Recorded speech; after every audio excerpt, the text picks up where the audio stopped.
कैसे किया एक चील ने एक लड़की का पालन पोषण। जी हां, आपने सही सुना।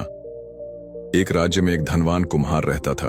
उसके पास ढेर सारी संपत्ति थी, पर उनकी देखभाल करने के लिए एक भी बेटा नहीं था। उसकी पत्नी बार बार बेटी को जन्म देती थी, जिससे वह तंग आ चुका था। उस जमाने में बेटे और बेटी में फर्क किया जाता था। परिवार में बेटों की अहमियत ज्यादा थी।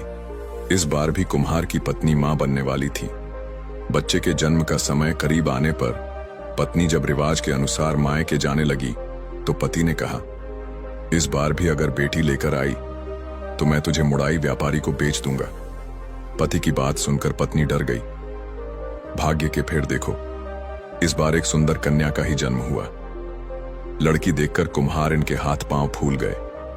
किसी को कच खबर होने से पहले ही उसने दिल पर पत्थर रखकर उस नवजात शिशु को एक बर्तन में डालकर ढक्कन लगा दिया और नदी में बहा दिया। बर्तन पानी के लहरों में हिलोरे खाता हुआ बह चला। एक धोबी नदी में कपड़े धो रहा था।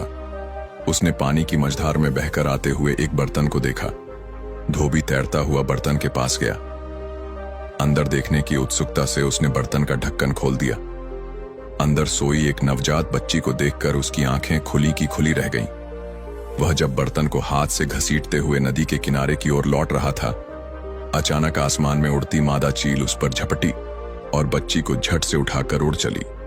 धोबी देखता रह गया। चील बच्ची को पीपल के पेड़ के ऊपर बने अपने घोंसले पर ले गई। उस सुंदर छोटी बच्ची को देखकर चील की ममता जाग उठी। वह उसे खा न सकी। उसने उसे अपनी बेटी की तरह पाल पोस कर बड़ी करने का निश्चय किया। अब रोज जहां भी अच्छी खाने की चीज देखती है, चील उसे झपट कर ले आती है और बेटी को खिलाती है। चील की बेटी धीरे धीरे बड़ी होने लगी। किसी के घर में जब लोग अच्छे कपड़े धोकर धूप में सूखाने के लिए बाहर डाल देते, चील उसे उठाकर ले आती और बेटी को पहना द।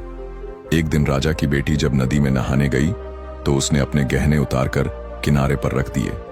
चील मौका देखकर उन्हें भी उठा लाई और बेटी को पहनने के लिए दे दिया।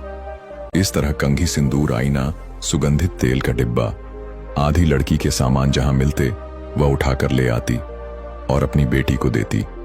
धीरे धीरे पीपल के पेड़ पर ही चील की बेटी बड़ी होने लगी और एक खूबसूरत युवती बन गई। चील को उसकी चिंता होने लगी। चील ने एक दिन अपनी बेटी से कहा, तू अब बड़ी हो गई है, मैं तुझे छोड़कर रोज दूर चली जाती हूं। तुझे कोई नुकसान पहुंचाए यह चिंता मुझे खाए जाती है। मुझे हर पल डर लगा रहता है। अब से अगर कोई मुसीबत आए या तुझे डर लगे तो यह गीत गाना मैं झट तुम्हारे पास उड़कर आ जाऊंगी। आहत पात लरे की सरे चलनी, आई मोर आग दे परे, अर्थ पीपल के पत्ते हिले और डोले, मेरी चील मैया मेरे आगे आ जाए। एक दिन एक सौदागर उसी रास्ते से जा रहा था। गर्मी से राहत पाने के लिए वह उस पीपल की छाव में बैठ गया। अचानक एक लंबा बाल उसके हाथ में आ गिरा। उसने चारों ओर नजर फेर कर ऊपर देखा तो चील की सुंदर बेटी दिख गई। वह उस समय कंघी कर रही थी। उसने कभी किसी इंसान को नहीं देखा था। जब सौदागर ने उसे सवाल पूछना शुरू कर दिया कि तुम कौन हो, अप्सरा या पिशाचिनी हो जो पेड़ के ऊपर रहती हो, इंसान हो तो पेड़ पर छड़ी क्यों हो? उसकी बात सुनकर वह डर गई। गाना गाकर चील मां को बुलाने लगी। बेटी की आवाज सुनते ही चील उसी वक्त वहां पहुंची और बेटी को बड़े प्यार से बुलाने का कारण पूछा। बेटी ने बिना कुछ कहे नीचे खड़े आदमी की ओर इशारा किया।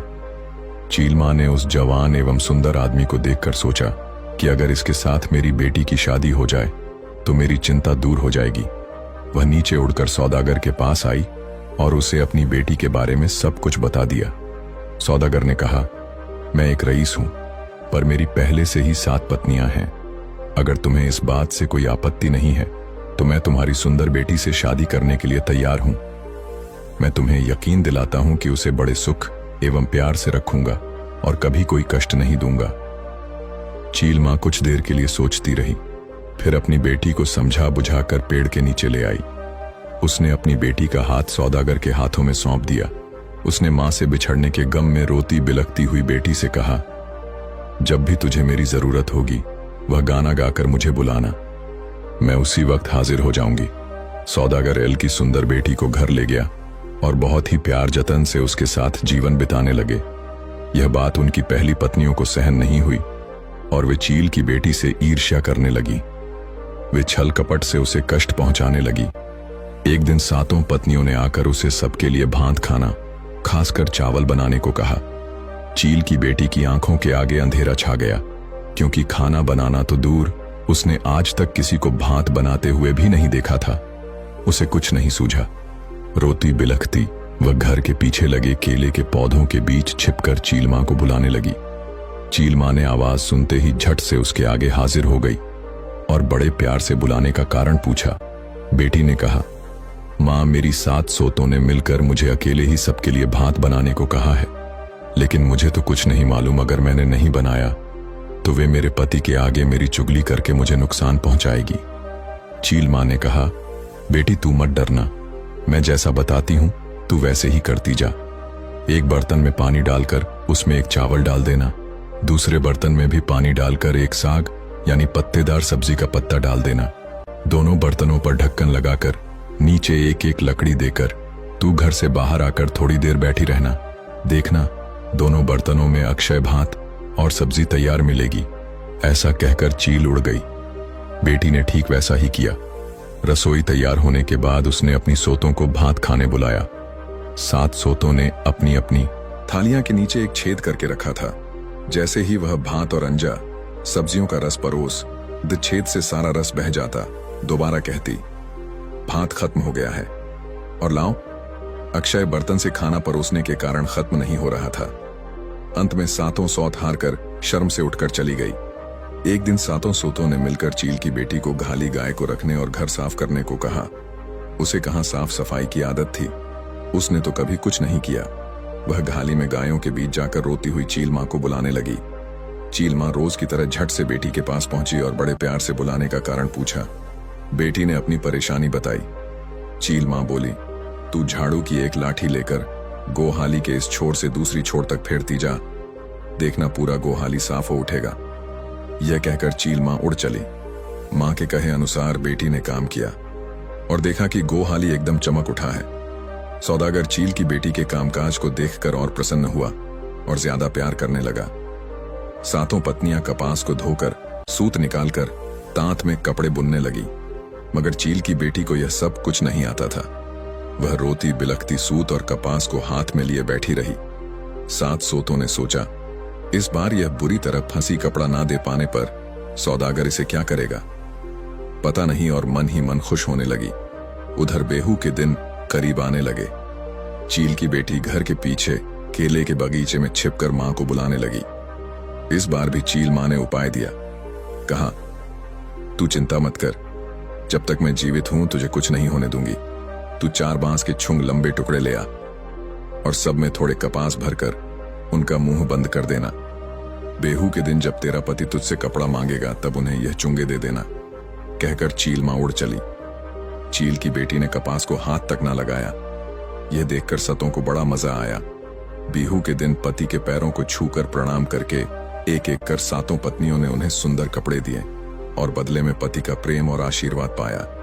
चील की बेटी ने 4 चुंगे उनके हाथ में थमा दिए। कपड़ों के बदले चुंगे को देखकर 7 पत्नियां ठाके मारकर हंसने लगी। सौदागर को भी गुस्सा आया, कहने लगा, ये सब क्या है, तेरे बुने हुए कपड़े कहां हैं? उसने छोटी पत्नी को फटकार लगाई। चील की बेटी ने विनम्रता से कहा, इन्हें खोलकर देखिए। जैसे ही सौदागर ने बांस के छुंग का ढक्कन खोला, एक से बढ़कर एक सुंदर कपड़े निकल आए। महीन बुनाई देखकर वह अपनी छोटी पत्नी पर और ज्यादा मोहित हो गया। उसने वही कपड़े पहने और बेहू का उत्सव धूमधाम से मनाया। धीरे धीरे 7 पत्नियों को पता चला कि एक मादा चील आकर उसे सब कुछ सिखा जाती है। 7 पत्नियों ने चुपके से वह गाना भी सीख लिया और एक दिन धोखे से चील को बुलाकर डंडे से पीट पीट कर उसे मार डाला। चील की बेटी को इसकी कोई खबर नहीं हुई। अब जब भी वह चील मां को बुलाती, वह नहीं आती थी। ऐसा कई बार होने पर उसने समझ लिया कि उसकी सोतों ने मिलकर चील मां को मार डाला। वह कमरे में बैठकर फूट फूट कर रोने लगी। चील मां वापस नहीं आई। एक बार सौदागर व्यापार करने नाव लेकर निकला। जाते समय बार बार अपनी 7 पत्नियों को चील की बेटी का ख्याल रखने की हिदायत दी। पति के सामने तो वे अच्छी बनने का नाटक कर रही थीं। सौदागर के जाते ही 7 पत्नियों ने चील की बेटी को घर से निकालने की योजना बनाने लगी। सातों पत्नियों ने मिलकर भोली भाली चील की बेटी को एक व्यापारी के हाथों बेच दिया। उसे बहला फुसलाकर आईना, कंघी, सिंदूर आदि खरीदने के बहाने व्यापारी के नाव में बिठा दिया और योजना के अनुसार व्यापारी भी सुंदर लड़की पाकर नाव लेकर चला गया। नदी किनारे अपने घर ले जाकर व्यापारी ने उसे सूखी मछली की रखवाली करने को कहा। एक दिन मछली के पास बैठी चील की दुखी बेटी अपनी चील मां को याद करती हुई गाने लगी।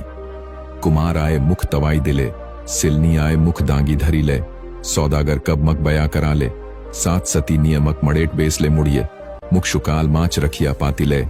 अर्थ कुम्हार मां ने बहा दी, चील मां ने उठा लिया, सौदागर कुंवर ने शादी कर ली।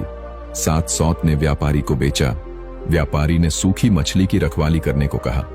नाव में सामान भरकर सौदागर उसी नदी के रास्ते से घर वापस आ रहा था।